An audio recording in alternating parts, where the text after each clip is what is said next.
السلام عليكم أعزائي الكرام، ومثل ما تشوفون احنا ببغداد والمفروض نلتقي بمواطن عراقي. خلينا نلتقي بمواطن عراقي ونشوف شنو الأوضاع. خلينا نشوف هذا. السلام عليكم. قناة انتو قناتكم؟ اي احنا قناة رشيد.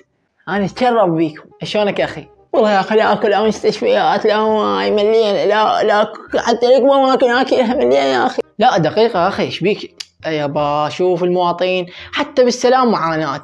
زين اسمك شنو حبيبي؟ والله يا اخي هالشوف جاي من الشغل حتى مستشفيات ماكو معزل اليوم جمعة كل ماكو. خويا شنو القضية؟ راح نبات هنا؟ بس انتبه علي. اسمك شنو؟ اسمي مظلوم وراح اظل مظلوم حبيبي ما راح نحارب. ايش بيك؟ والله يا اخي شي اقول لك ناس فقره احنا. ذاك اليوم مرتي طلعت اعطيتها 800,000 ما ردت لي غير 2000 دينار. خط مال جهاز مال المدرسه الشهر 50، ايجار مال البيت الشهر 350. مين يدفع؟ انت راتبك ايش جد؟ انا راتب 400. شوف كل من ورزقه لا تحسدني عمي ابد لا تحسدني. كل من ورزقه. ذاك اليوم سولف لك سالفه ابن سعودي. تعرف ابن سعودي؟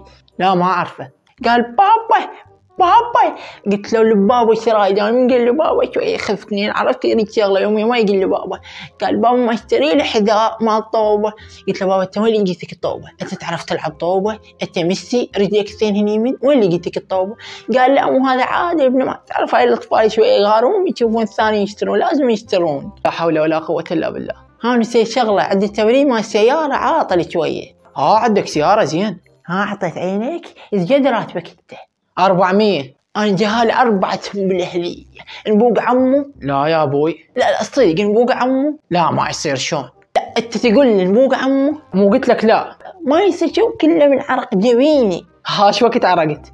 شو وقت عرق؟ انت ما شايفني من الشغل يعني ذن كلهن وراك؟ انا جال مولد الانبياء ب 9000 وانا ساحب 7 انبيارات وعلى 9000 يمك الحساب. لا حول ولا قوه الا بالله. والله عمي شو اقول لك.